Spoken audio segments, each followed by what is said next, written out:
falar da disrupção do mercado imobiliário e o papel da tecnologia como agente de transformação. Ela, que é VP de Marketplace do Quinto Andar, formada em administração pela FGV e mestrado em Harvard. Thaís Galli, o palco é todo seu.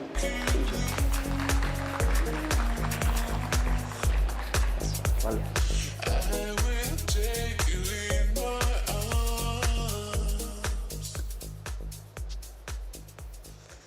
Oi, bom dia, gente. É um prazer estar aqui com vocês. Obrigada por me receberem aqui no segundo dia do evento. Bom, como o Marcelo e o Eric falaram, eu queria conversar com vocês um pouquinho sobre essa disrupção que a gente viu em um mercado tão tradicional, que é o mercado imobiliário. Eu esqueci que eu mudo os slides aqui. Bom, meu nome é Thaís, como o pessoal já me apresentou, eu sou VP de Marketplace do Quinto Andar, no Brasil, e atualmente na América Latina. A gente acabou de entrar no México mês passado. E eu queria conversar com vocês, compartilhar um pouco a nossa história, compartilhar como, né, foi essa história do Quinto Andar, como que a gente chegou onde a gente está hoje, para ilustrar bem essa história, essa evolução do mercado imobiliário no Brasil. Hoje, o Quinto Andar está presente em mais de 75 cidades, em 2 países, e hoje em dia a gente fecha em torno de 13 mil contratos ao mês. São 12 mil de aluguel e mais 1.000 de compra e venda. Então, ao final dessa meia hora que eu vou estar aqui com vocês, de 6 a 8 famílias vão ter encontrado a nova casa deles. Mas esses grandes números, né, que a gente fala hoje em dia, não foi fácil chegar aqui. O Quinto Andar foi a primeira PropTech no Brasil, e, aliás, se a gente olhar ao redor do mundo, demorou para esse mercado evoluir e realmente entrar aí na parte de tecnologia. Então, quando começou, o André Penha e o Gabriel Braga, que são nossos co-founders, eles se conheceram no MBA, no Vale do Silício, em 2012. E lá eles tiveram essa ideia de por que a gente não se junta para acabar com essa burocracia, para ajudar a melhorar a experiência de moradia no Brasil. E, com isso, no final de 2012, surgiu o Quinto Andar. E aí tiveram várias evoluções que foram mudando esse mercado, foram mudando a experiência, que, com certeza, quem aqui já alugou um apartamento antes de 2015? Que espero que vocês lembrem aí do processo e que hoje já seja diferente para vocês também, tá? Então, em 2014, uma das primeiras grandes mudanças, o pessoal passou a poder fazer agendamento online. Então, ao invés de ter que ficar ligando no meio do dia de trabalho, poder ir lá, ver qual horário que está disponível, casar a agenda do proprietário, casar a agenda do inquilino, casar a agenda do corretor, e fazer isso de uma forma muito mais simples. Em seguida, a segunda mudança, né, que aconteceu foi de conseguir ter a assinatura digital. Não precisar ir numa imobiliária para assinar aquele contrato, toda aquela papelada, burocracia, ter que ir em cartório, mas poder fazer isso de casa, de uma forma digital. E, depois disso, veio a garantia locatícia grátis. Acho que todo mundo lembra daquele processo de ter que achar um fiador, pedir para o pai do namorado, depois acaba com o namorado e o pai continua sendo fiador, para a gente não precisar mais disso do lado do inquilino, ter uma experiência muito mais simples, digital, toda aquela aprovação de crédito digitalmente, e, ao mesmo tempo, para o proprietário, não precisar ir atrás do fiador quando tem um problema de aluguel, ter aquele aluguel garantido todo mês. Em seguida, veio o aplicativo para os corretores. Então, foi o primeiro aplicativo lançado para os corretores. Assim, eu sou filha de corretores, né? E pensando em quão instável é a fonte de renda para um corretor, não sabe quanto vai receber naquele mês, poder olhar no aplicativo e saber o que vai vir no fim do mês, o que já fechou, quantas visitas ainda tem, em que estágio elas estão, em que pé de negociação que elas estão.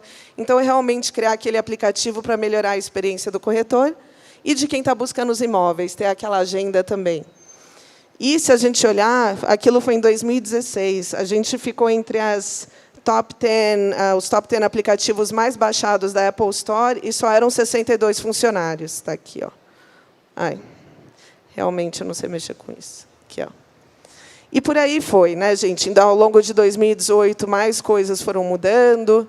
A gente lançou a calculadora. Então, ter transparência de preço e conseguir, com base em todas as informações e dados, ter informação, para entender por quanto você deveria alugar seu imóvel, qual que é o valor justo, ao invés de perguntar para um corretor, colocar um preço depois saber que poderia ter sido por mais, colocar muito caro e demorar meses para alugar, ter essa transparência, veio a calculadora, veio o chat direto entre proprietário e inquilino, para resolver as coisas ao longo do tempo. E a gente foi conversando mais e mais com os nossos clientes, entendendo quais eram as outras dores. Aluguel antecipado foi uma coisa que a gente lançou durante a pandemia. Então, numa situação muito difícil, de muita incerteza, poder garantir esse aluguel todo antecipado para o proprietário fez uma diferença muito grande. Fazer as visitas online. Durante a pandemia, muitos dos nossos contratos foram fechados sem que a pessoa visitasse o imóvel. Mas isso não teria sido uma crise gigante se a gente não tivesse parado para pensar em como mudar, como se ajustar e como realmente se adaptar à nova realidade do mercado, né? Então, muita visita online, o pessoal vendo as fotos, vendo os vídeos, sabendo para onde eles estavam indo, não tendo que fazer uma visita, ainda mais numa situação super insegura, fazendo todo aquele contrato, assinando online e só se mudando sem ter interação humana com ninguém. Foi uma coisa que ajudou os corretores a manterem o emprego, o proprietário até a liquidez, e todo mundo aqui que se mudou para o interior, que foi para a praia, que saiu de São Paulo, procurou um lugar maior, ter essa flexibilidade de conseguir fazer essa mudança também. E aí, em 2020, a gente resolveu estender isso para o mercado de compra e venda também. Por que ficar só no aluguel e não estender isso para outros lados? A gente entrou no mundo de compra e venda, e agora, recentemente, em março, a gente lançou a rede. Que a rede é uma forma da gente oferecer isso que a gente já oferece para os nossos clientes, também para outras imobiliárias. Então, com isso, foi lançada a Rede Quinto Andar, eu vou falar um pouquinho mais disso.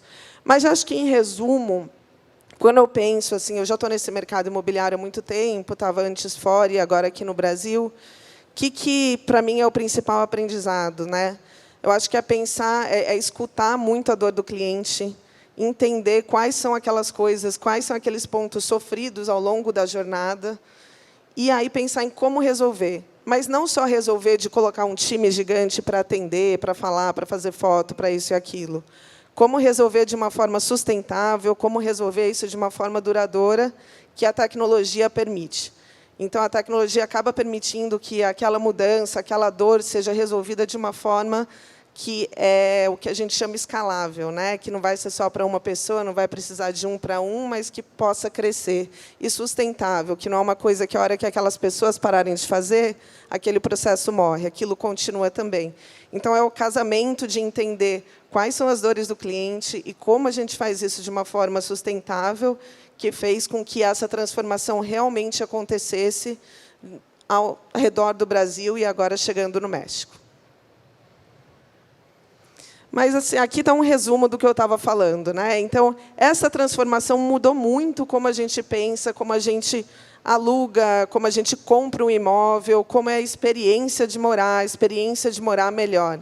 Isso não é só no Brasil, tá? Acho que isso que eu estou falando do antes e depois, a gente viu no Brasil, depois a gente viu nos Estados Unidos, teve a Zillow, que começou em 2014, a gente viu na China, tem uma empresa chamada Bike, ou Bake, que começou em 2018, e toda essa evolução foi mudando. É um mercado que demorou para entrar nesse ciclo de transformação, mas, hoje em dia, não para e está ao redor do mundo inteiro. Então, aquelas coisas que a gente estava falando, ao invés de ter anúncios duplicados, de entrar ali no site, ver 5 vezes o mesmo imóvel, com imobiliárias diferentes, garantir que tem um anúncio único. Quando a gente fala de informações desatualizadas, você vê um imóvel, você adora, você liga, o corretor fala, esse não tem mais, mas eu tenho outros que eu posso te mostrar. Ninguém tem tempo mais para isso, né, gente? É ver o negócio que está disponível. Vai visitar e as fotos não têm nada a ver. Tirou a foto da parte mais bonita da casa, mas o resto está destruído. Então, garantir que tem fotos de todos os imóveis, que todas as fotos são reais. Ter toda a imobiliária 24 horas. A gente trabalha o dia inteiro. Então, acho que é mais fácil agendar a visita no final do dia, né? As modalidades de fiança. Então, todos esses pontos que a gente estava discutindo. E, principalmente, aí, quando a gente fala da transparência, né, que a gente falou aqui um pouco da precificação do imóvel, de ter essa transparência da informação, de saber quanto cobrar. E, com tudo isso, gerar uma experiência melhor para o proprietário, que acaba tendo mais liquidez no imóvel dele, acaba tendo a garantia de que vai receber em dia, para o inquilino, que sabe o que ele está indo buscar, que tem um processo mais rápido, mais fácil, e para o corretor, porque tudo isso acaba gerando muito mais liquidez, velocidade, volume de negócios. Quando a gente olha o volume de negócio que um corretor fecha hoje em dia com a gente, em outras plataformas, ele é muito mais alto do que o que a gente via antes dessa transformação digital. E essa mudança é uma mudança que começou, tem 10 anos, e já teve um impacto muito rápido. Eu mencionei para vocês, começou no Brasil, foi nos Estados Unidos, foi na China, está na Europa, se espalhando pela América Latina. Se a gente olhar hoje nos Estados Unidos, mais de 90%, 95% das pessoas procuram sua próxima casa online. Isso só falando de internet, que é mais genérico. Agora, quando a gente olha para o Brasil, indo para o próximo nível, quantas pessoas fazem essa busca através de aplicativos, a gente está falando de 50% da população, mais ou menos. Então, metade da população brasileira hoje já busca a próxima casa deles através de um aplicativo, através de uma plataforma ou de um site de venda de imóveis. Não parece que é muito, mas é muito se a gente pensar que também essas plataformas não estão presentes no Brasil como um todo. Então, se a gente pega as cidades, esse número vai aumentando. Mas eu acho que esse slide e essas informações mostram não só que ainda tem muita oportunidade, a gente está falando de 50%, mas também mostra que a parte humana é muito importante. Que esse não é um mercado que só o digital sozinho vai resolver, e que o casamento do lado humano com a tecnologia é super importante. A gente fala de casa, a gente está falando do sonho de alguém, a gente está falando de um próximo passo, a gente está falando de uma mudança de estágio de vida. E, nesse caso, o lado humano, casado com a tecnologia, funciona muito melhor. E, além desse casamento do lado humano com a tecnologia, quando a gente olha para o nosso mercado e tenta entender o mercado imobiliário como ele é hoje em dia, ele é um mercado altamente capilarizado. São mais de 50 mil imobiliárias, isso só falando daquelas que estão registradas. E essas imobiliárias são muito pequenas. A maior parte delas fecham menos de 10 contratos ao mês. A gente estava falando aqui de 13 mil, elas fecham menos de 10 contratos ao mês. São pequenas, são menos de 10 pessoas também. Elas estão em torno de 5 a 10 corretores. Então, essa capilarização, esse tamanho, elas serem pequenas, a falta de tecnologia, se a gente olhar aqui a informação, mais de 50% delas não usam nenhum tipo de software, não tem nenhum tipo de sistema. É tudo manual. Então, esse tamanho pequeno, a capilarização, a falta de tecnologia para escalar, acaba não permitindo que elas cresçam, mas também tornam mais difícil alcançar esse mercado como um todo. Mas tem uma coisa muito legal, que é o fato que 70% delas já fizeram alguma parceria. Então, elas já fecharam algum negócio com outra imobiliária. Uma trouxe o comprador, outra trouxe o vendedor. E isso, para a gente, o que significa é que, no fim do dia, se a gente quer continuar essa transformação e ter um impacto no Brasil como um todo, a gente não deveria fazer isso sozinho. A gente pode continuar sozinho, mas não é a forma que a gente acha que é o jeito certo aqui. Então, a gente lançou a rede, que é justamente essa parceria, para que a gente realmente consiga trazer o que a gente tem de melhor, que é a tecnologia, com o que essas imobiliárias têm de melhor, que é o lado humano, que é a humanização, que é o conhecimento regional, é o conhecimento de públicos muito específicos e o casamento dos dois lados, que elas já fazem muito dessas parcerias, é o que a gente acredita que é o próximo passo da transformação aí desse mercado imobiliário. De novo, voltando, esse não é, eu falei um pouco dos Estados Unidos e da China, essa ideia de parceria, de trabalhar juntos, de criar uma rede, de que juntos a gente consegue chegar mais longe, não é único nosso aqui, não. Para quem, não sei quem já está familiarizado com o MLS, mas o MLS, que a gente fala lá, é uma ferramenta que junta todos os imóveis que estão disponíveis lá nos Estados Unidos. E quase 90% dos corretores hoje usam essa ferramenta. Na China, quando a gente olha a Bake, que foi lançada em 2018, super recente, já tem 38 mil imobiliárias ativas na plataforma delas, mais de 85% dos imóveis que elas têm lá dentro vêm desses parceiros. E agora, recentemente, a nossa rede Quinto Andar tem só 4 meses, já tem 400 parceiros, mais de 2.000 em lista de espera, porque, de novo, voltando, a gente precisa da tecnologia para fazer com que isso seja sustentável. Então, a gente desacelerou um pouquinho para acabar toda a parte de tech, para conseguir receber todos os novos parceiros. É uma evolução que, para a gente, é nosso foco aí nos próximos meses, anos e os próximos passos, quando a gente pensa aí no mercado imobiliário. Então, gente, quando eu penso aqui, quais são as principais coisas que possibilitaram essa transformação? A primeira é realmente entender a dor do cliente, conhecer as reais necessidades do setor. É muito fácil parar e pensar em só fazer compra e venda, porque compra e venda dá mais dinheiro imediatamente. Só que a dor estava no mundo de aluguel. O processo de alugar um imóvel era muito maior, tinha muitas coisas quebradas, era muito manual, uma coisa sofrida, pessoal até desacelerando quando eles iam se mudar, tendo mais filhos que não cabiam na casa, filhos que saíam de casa e você não queria mudar, pelo processo ser caro, lento, burocrático e até arriscado. Então, entender as reais necessidades do seu setor. O segundo ponto para a gente é realmente entender o que é importante naquele processo. No nosso caso, tecnologia e humanização precisam andar juntas. A gente está falando de um mercado que mexe na vida das pessoas. É um mercado, é uma parte do processo da vida de alguém que é uma mudança grande. É um casamento, é uma separação, é a chegada de filhos aí para a faculdade. E com um processo tão importante e que acontece tão poucas vezes na vida da pessoa, só a tecnologia não vai ser suficiente. A gente precisa do lado humano também. Então, o casamento dos dois é entender como é que você usa a tecnologia, mas também entender que a tecnologia sozinha não vai resolver tudo. Que a gente tem que pensar no que complementa e que torna a tecnologia possível, o que ela pode alavancar. E aí, o terceiro ponto é a importância de co-criar e colaborar. Isso é fundamental.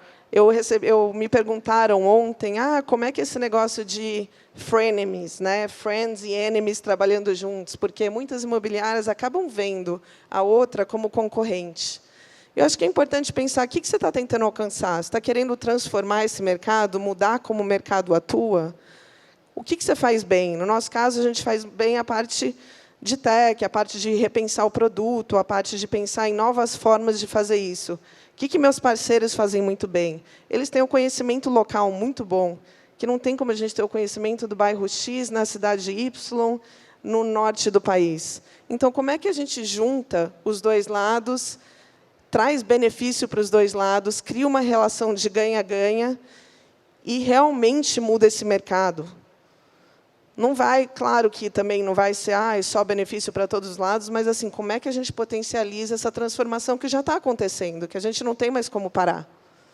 Então, aí a importância da cocriação e da colaboração, de todo mundo se unir para realmente fazer essa transformação. Tem muitos paralelos, né? No mundo imagino que o mundo de vocês é muito mais ligado ao e-commerce. Se a gente pensar até no caso de uma Amazon, eles vendem produtos dos outros também, né? Então, e aí vão vários exemplos de cocriação, de combinação, que foram fundamentais para realmente chegar numa mudança grande aí do mercado. E esses são só os primeiros passos, gente. Acho que a gente está só começando, são 10 anos, parece que é muito tempo. Mas, assim, para um mercado que, fundamentalmente, eu cresci nesse mercado com pais corretores que tinham a agendinha, escreviam tudo, tem uma resistência muito grande, os proprietários, em geral, não é o pessoal mais jovem, que está super confortável com tecnologia. Então, mudar esse mercado demora. Mudar qualquer mercado demora. Mudança é difícil. Então, ainda tem muita coisa para acontecer. Já mudou muito. Acho que a gente já olha para se mudar, conseguir uma casa nova e tal, de uma forma muito diferente, mas acho que ainda tem muito para acontecer e a gente realmente acredita que, junto, a gente vai mais longe. E aí me fizeram uma pergunta, o pessoal aqui perguntou o que eu aprendi durante a pandemia, para eu compartilhar aqui com vocês algum aprendizado, né, que eu tive ao longo da pandemia. Durante a pandemia, eu ainda estava morava fora há 16 anos, acabei de voltar para o Brasil, e eu trabalhava no mercado imobiliário, mais na parte B2B, né, na parte de prédios comerciais, em Nova York. E aí aconteceu a pandemia, e acho que o grande aprendizado para mim foi o que a gente chama de don't take anything for granted, né? Não tomar nada como certo, como garantido, que eu acho que reflete qualquer transformação que a gente vê no mercado hoje em dia, né? Hoje em dia não, acho que sempre. Acho que ninguém aqui imaginava que um dia a gente trabalharia de casa. Era uma coisa tão óbvia que você tinha que ir para o escritório todos os dias, pedir para trabalhar uma sexta-feira da praia porque você ia viajar era uma coisa inimaginável. Pensar que as pessoas iriam sair da faculdade, entrar numa empresa e nunca nem conhecer um espaço físico, conhecer todo mundo virtualmente, eu acho que é uma coisa que a gente não pensava, né? No meu caso, eu estava morando lá, pensar que Nova York deixaria de ser o centro de onde todo mundo trabalha, também não é nada que a gente imaginava antes. No caso do quinto andar, que as pessoas não fariam mais visitas, que elas alugariam sem nunca ter pisado dentro do imóvel, comprariam um imóvel sem visitar, a gente também não imaginava isso. Ainda hoje, a gente tem de 10% a 20% dos nossos imóveis que estão sendo alugados sem ninguém visitar. Então, acho que assim, é não assumir nada, não assumir que o negócio é daquele jeito e não tem como mudar. É uma coisa que eu ouvia muito no meu tempo de consultoria, é assim porque é assim, sempre foi e não vai mudar. Então, assim, sempre ter um time, ter uma cabeça de é desse jeito que a gente faz, mas pode ser diferente. Como que pode ser diferente? O que eu posso fazer de outra forma? E ter um time que, além de ser muito bom naquilo que faz, é muito flexível. É muito flexível, está muito ligado aos clientes, está ouvindo as dores dos clientes e consegue evoluir aí com os clientes. E acho que, acima de tudo, ser humano, né? Porque, com tudo o que aconteceu, ser humano, entender, ouvir e aceitar a dor do próximo é uma coisa muito, muito importante. E aí é aquele foco, né, quando eu falo don't take anything for granted, aquele foco de ter a humildade de parar e perguntar o que eu estou tentando resolver. Quando eu estava ali no mercado comercial, o que a gente estava tentando resolver? É melhorar a experiência do trabalho. Então, como é que a gente podia ajudar aquelas empresas a aprenderem a como trabalhar de casa? O que elas deveriam fornecer para os funcionários dela, quais podiam ser as novas políticas, como a gente ajudava elas a trabalharem melhor de casa.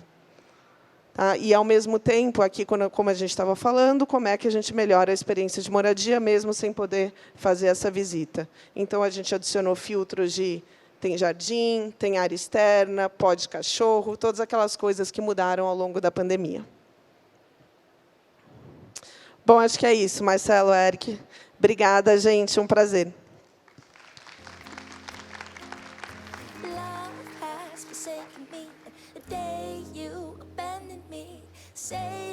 Thaís. Alô? Oi? Aí, obrigado, Thaís.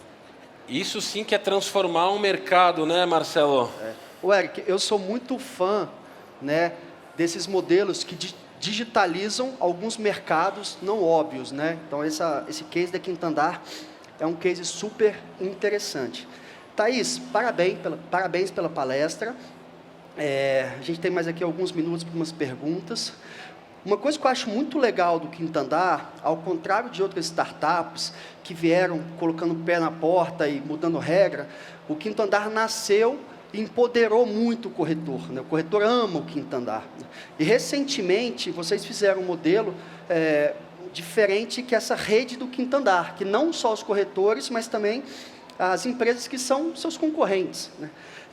A gente ontem estava falando muito que antigamente tinha muito conceito de conflito, né? Conflito de canal, e agora muito mais a questão de colaboração e ecossistema. Como que vocês estão fazendo esse modelo aí da rede do Quinto Andar e quais os desafios que vocês estão encontrando no meio do caminho? Bom, eu acho que o principal desafio é justamente o que você falou, né? De algumas imobiliárias acabam vendo a gente como concorrência, né? E num primeiro momento, algumas têm esse medo de ser uma concorrência, mas vou entrar ali, é tão grande o Quinto Andar, faz sentido. E eu acho que muito rápido isso acaba sendo quebrado, né? A gente está até aqui, o Admar representa a rede do nosso time, e ele quebra muito esse paradigma conversando com as imobiliárias. E como é que a gente está estruturando isso? A gente conversa, a gente estruturou a rede de uma forma que realmente traga o benefício para os dois lados. O objetivo, no fim do dia, é aumentar a liquidez e melhorar a experiência. Então, quando a gente pensa na imobiliária que vai ser parceira, ela traz os imóveis que ela quiser para serem listados dentro dessa plataforma. Com isso, tanto para a imobiliária quanto para o proprietário, aumenta muito a chance de alugar ou vender aquele imóvel, porque não está só sendo visto dentro da plataforma daquela imobiliária, ele está sendo visto e pode ser comprado em outras plataformas. Nesse caso, a do Quinto Andar, que tem uma visualização muito grande, né? 30% das buscas do Google hoje em dia buscam ali o Quinto Andar, então já é um número muito grande. Então, aumenta aquela visualização, aumenta o acesso àquele imóvel. E ela coloca os imóveis que fizer sentido. Ao mesmo tempo, se ela tem um cliente que está buscando um imóvel e ela não tem um imóvel que ela possa vender, a opção que ela tem ali é de simplesmente perder aquela venda, perder aquele cliente. Mas ela tem acesso aos imóveis que estão dentro da nossa plataforma, não só os imóveis do Quinto Andar, mas dos outros parceiros da rede, e aí ela tem mais uma fonte, né, de produtos para serem mostrados. Então, ao invés de perder aquela venda, perder aquele cliente, não poder dar aquela experiência ótima para o cliente que vai voltar depois e recomendar para alguém, ela tem acesso a outros imóveis que são ali da rede, que ela agenda e mostra, e para o cliente não tem a menor diferença, é como se ele estivesse vendo com aquela imobiliária. Então, assim, ao estruturar, a gente conversou muito, entendeu, a gente tem profissionais no mercado que entendem muito desse mercado, quais eram as dores. A dor é: eu não tenho liquidez suficiente para o meu imóvel, para a imobiliária. E, às vezes, eu não tenho o suficiente para mostrar para eles, e como é que a gente resolve isso? Então, vamos trazer isso da forma mais amigável possível, usando a tecnologia para aumentar essa visibilidade, aumentar a liquidez e ser um ganha-ganha ali para os dois lados. E para a gente também, porque isso permite que a gente entre em mercados, em partes do mercado, em bairros, em imóveis que, de outra forma, a gente também não estaria e a gente não conseguiria fornecer isso. Então, acho que é muito essa... A rede já mudou muito, tem 4 meses, acho que toda semana a gente está ajustando, a gente está aprendendo, a gente está conversando, e vamos refinando esse modelo, que acho que está longe de ser o modelo final. Mas é mais ou menos isso, no fim, é como é que os dois lados conseguem ganhar. Que legal. Em e-commerce, a gente fala muito de prateleira infinita, né? Então, a imobiliária tinha lá, sei lá, 20 imóveis no estoque, agora, de repente, ela vai ter 5.000, né? Então, aumenta muito o mercado endereçável dela. Que interessante. Uma outra pergunta aqui, Thais, assim, ontem a gente viu muito o conceito de health tech, né, com o case da BIP. A gente está vendo alguns mercados sendo completamente transformados. Você falou que a Quinto Andar foi a primeira PropTech, né, e depois veio um monte de gente, né? É incrível, depois que Colombo, né, põe o ovo em pé, todo mundo, né, sabe, vai atrás. E aí, o que você vê, né, para o futuro desse mercado e como que a tecnologia, né, qual que é a próxima onda ali de evolução, olhando para o mercado imobiliário, na tua visão? Olha, eu acho que a principal onda, eu ainda vejo a parte, né, quando eu olho as PropTechs, a parte de tecnologia e a parte humana estando ainda muito descasadas. Entendi. Então, a gente ainda vê as imobiliárias tentando seguir muito sem esse lado da tecnologia, vendo mais como uma ameaça do que uma forma de potencializar o negócio delas, mas também muitas empresas de tecnologia estando muito focadas no que é o core delas e não pensando tanto no lado humano.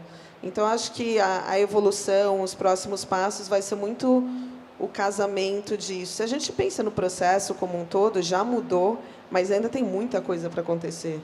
Ainda a vistoria ainda é feita por pessoas, as fotos ainda vai lá, a gente tem que tirar as fotos, tá boa, não tá, tem que... Então, assim, pensa no processo como um todo, ainda tem muita coisa para melhorar, muita coisa para mudar nesse processo de moradia. E eu acho que um outro grande próximo passo que a gente vê é não só o foco na busca, né, que a busca ainda pode melhorar muito, mas a busca pelo imóvel, o processo de busca e o processo transacional, de fechar aquela transação, mas o período em que você mora no imóvel. Entendi. Porque esse período em que você mora lá, alguma coisa quebra, eu quero pintar, eu quero mudar alguma coisa, eu quero talvez sair mais cedo. Então, todo esse processo de morar e tudo que envolve morar naquele imóvel, desde a parte física até a parte da experiência, eu tenho meus vizinhos, eu via isso muito em outros lugares. Meu filho agora já tem 3 anos, carrinho de bebê não preciso mais, mas o vizinho precisa. Então, uma rede que conecte. Então, toda essa parte de conectar o processo inteiro de moradia, que não se resume à parte do mercado imobiliário, mas a experiência de viver da pessoa, eu acho que é um próximo grande passo aí que a gente vai ver nesse mercado, que vai bem além, né, do mercado imobiliário, mas a gente está no mercado, né, de morar bem, de melhorar a experiência da moradia, e não tanto só na parte imobiliária. Que legal. Interessante, né, Eric? É verdade. Legal. E acho que essa parte de tecnologia que você falou, né, muito mais a parte humanizada, como você disse ainda. Na evolução ainda está muito por vir ainda. A gente está pensando em metaverso, você colocar um óculos lá e conseguir ver a casa. A gente está muito longe disso ainda, né? Sim. E essa é uma parte, né, de conseguir ver a casa e colocar o óculos, mas se pensar o que vai mudar a vida da pessoa também é o dia a dia de como ela pode morar melhor ali dentro daquela casa, como a gente traz a tecnologia para potencializar isso, né? Legal. Thaís, uma coisa que anotei aqui, que é super interessante, fazendo uma conexão com ontem também, no começo a gente fala assim, cara, tecnologia vai matar o ser humano, vai gerar desemprego, né? O varejo aconteceu muito isso, né? Então, a vendedora, ela tinha medo do e-commerce, porque ela achava que ia ser mandada embora com o advento do e-commerce. Aí ela ficava falando assim, não, e-commerce não funciona, a tecnologia não funciona, o que funciona é o físico. E a gente teve essas duas ondas. Agora, a gente já entendeu que o negócio é a convergência. E foi engraçado que eu te perguntei qual era o futuro da tecnologia. Você falou, cara, o futuro da tecnologia é convergir com o calor humano, né? Acho que a gente está vendo muito isso aqui, né, ao longo dessa plenária. Muito bacana. Algum recado para o pessoal, Thaís? Acho que é isso, gente. Pensa em qual é a dor real do cliente, pensa na tecnologia como uma forma de empoderar outras coisas e não só como um fim nele mesmo. Isso que você está falando, acho que muita gente seria cética e falaria, mas muita coisa está sendo feita pela tecnologia. Mas se a gente pensa em mobilidade humana, no Brasil você compra uma casa e meia, 2, o pessoal do Quinto Andar vai me falar esses dados, porque a gente ainda está pesquisando, mas de 1 a 2 casas ao longo da vida. Em outros países, você compra de 5 a 6. Uau. Então, por mais que a tecnologia talvez substitua algumas partes do processo, você aumenta o volume de transações, o volume de negócios que o corretor pode fechar infinitamente.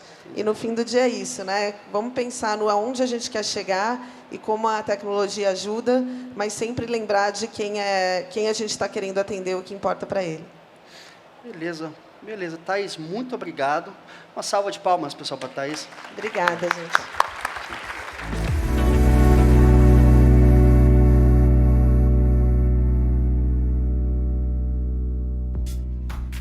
E aí, gostou do vídeo? Então não deixe de curtir e compartilhar. Aqui do lado tem 2 sugestões que você pode gostar.